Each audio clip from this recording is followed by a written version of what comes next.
bansa.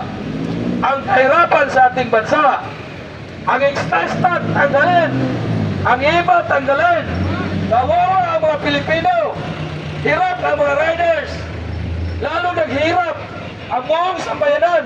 Okay lang kung ikaw ay mayaman, pero pati ang mga mayaman, nagpapagasolina, nagre-reklamo rin pala. Kasi sobrang taas daw yung diesel. Diba? Ang ating gobyerno noon, napakahusay. Ako po ay isang OFW for 15 years. Noong 2016, nasa Oman po ako. Ikot po yung Middle East. Galing ako Saudi, Oman, Qatar, Bahrain, UAE.